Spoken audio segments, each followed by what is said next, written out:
Well, thank you very much for teaching me about translation today. For trying at least. Yes. First thing I want to ask is translation. How do you do it, from your point of view? Well, if, like in this case, we don't know the language, because it's a foreign language or some language that we're not very familiar with, then I suppose the first step is to understand the words. So working in small units, so looking for the words, finding out the meaning, and then putting everything together and moving up to what is this sentence saying. So you're moving from word to a sentence, because you've already broken that barrier, you know already what he's saying, what's written, but you just need to, because it's a poem in this case or a piece of literature, you want to give it that special meaning that has in the language, not only what the word means. What word did you use just there? So you said you need to give it the special meaning. Yeah, because it's a piece of literature, it will have like the style of the author or the poet as well, and you need to transmit that to the target reader. Right. So translation, it never works word by word, because each language works in a different way, and it might carry not only style but also maybe some cultural references or any kind of background information that maybe doesn't match in the target language, and you need to, that's like one of the many problems that you can encounter when translating a text. So after we've broken the barrier of what it means, what is it saying, then I suppose you need to find out maybe information on the author or the poet. Yeah. There might be words that the person uses regularly because that's the theme of the poetry. Or I don't know if the person uses metaphors quite regularly or play on words regularly, then you're gonna have to make sure that you keep that style as well in the target language. Okay, so examples, so you said get smoother on the poet, and basically I said topics, but it's not really that, it's more the way they write. Yes.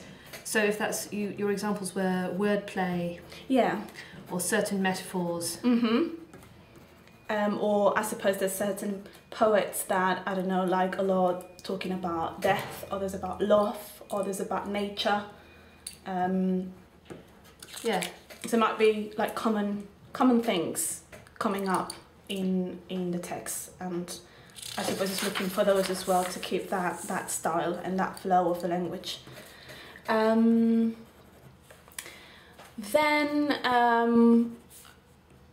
the next step would be to look at it again, but as sometimes, you know, we've used quite a lot when translating, with different eyes, because you already know what it means. You're looking at it from the outside. What's the message really? What it's trying to say?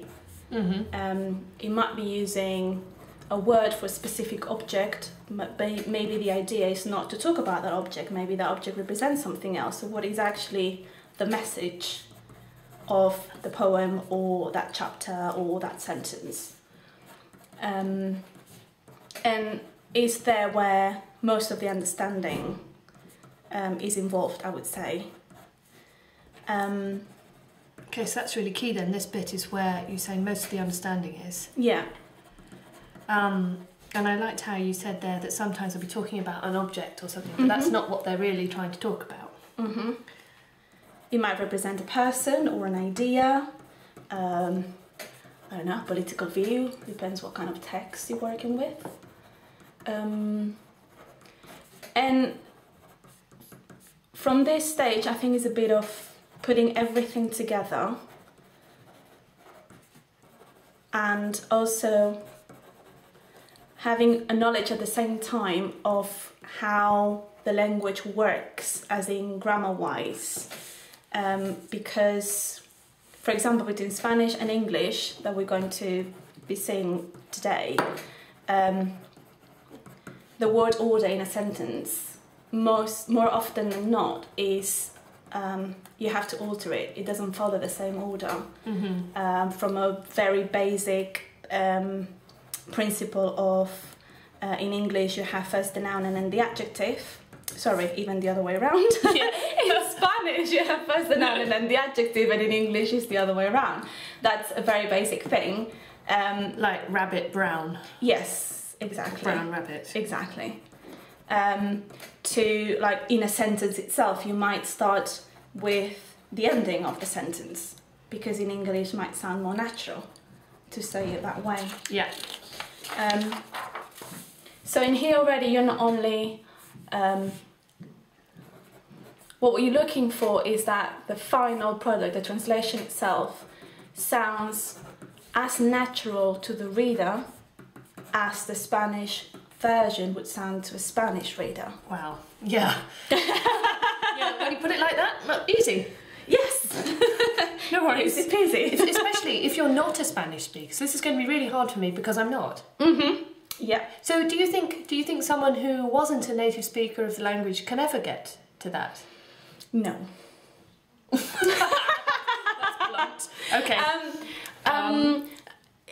You can still have a good translation, but let's say that I have to explain this. So, for example, for me, that I'm Spanish and I'd like to say quite a good insight of the English. Yeah. Maybe not that literally English, but you know, if I saw an English translation of a Spanish poem, I might disagree with some things or say, oh yeah, I know what it means, but it could have said this other thing or this other word or used this other word, and it would have kept that, like, the essence that the Spanish has. But we can try. We can try, yeah. I mean, there's always been this argument with translators that who is a better translator? A person that speaks the target language but doesn't know anything about the content, or a specialist in that content that can learn the target language. Well, we're going to find that out, aren't we? We're going to find that out. Except we're not, because there's no way I'm going to get as good as you with your previous experience as a translator. But that's interesting to hear. So that's actually an argument, an issue that's in translation circles. Yeah. So, for example, if it was a text on medicine or law, what would be a better translation? Having a lawyer that can speak both languages, or having a translator that can do some research on that topic? We need to do some legal translation. Oh no, I'm just never good at that. It's really boring as well. Yeah. Okay, cool. So I think we've covered there how you do it. You told us step by step that you understand the words, small units, then you put it together, moving on up through the sentences. That you're trying to transmit also the style to the target reader, but you have to break the barrier of what it's saying first. Yes. Then you said you've got to get a bit of information on the poet. Well, how do they normally write? What are they up to? Do they have a particular sort of wordplay, kind of metaphor? Perhaps they have common themes that keep coming up, and there might be language that gravitates around those kinds of things. Okay. Then after that you said look at it again to see what it's really trying to say. And this is where the main understanding is, because it may be representative of something other than what's merely on the surface. And finally you said the difficult bit is putting it all together. And that's where the grammatical knowledge comes in. Yes. Okay, this sounds good. So can I just ask you, before we carry on, what you think of the title of this particular book, which I find personally quite repellent? Well, woman, fleshy apple, hot moon. I mean, is that representative somehow of Pablo Neruda, the poet we're going to talk about today? Well, full woman, I would understand. Yeah. I don't know where the apple comes from. Fleshly. Fleshly. Oh yes, I read it wrong. Look, you're more accurate than me. Fleshly. Fleshly. Fleshly apple. Even worse. What a disgusting word. Unless, I don't know, I thought it might be a metaphor, that's what it is, of a woman. To him, it's like a fleshly apple with a heart, and I don't know. And then hot moon, I'd rather not think about that. I don't know. Moons are very common in classical literature. Okay. About for chastity, also change, and the goddess Diana. So if we had Miss Miss Louie in here with us right now, Yes. she would be gravitating around that moon, so to speak, which is an awful pun. But she would be considering probably those references. Okay. An apple to an RS teacher or to me certainly has that Christian Adam and Eve inescapable reference. Yes. But the word fleshly has just completely lost me. Fleshly apple. So that's probably a pretty good example, actually, isn't it, of the kind of thing where you're saying, okay, the preoccupations of Pablo Neruda, what it is that he wants to address, what it is that he might be addressing. So that would be a classic example of one where I'd like to look up what the Spanish words actually were. Yes. And see if this has got a real slant on it, a twist on it, or if it's someone really desperately struggling with attractive English to try and represent this man's main idea. I don't know.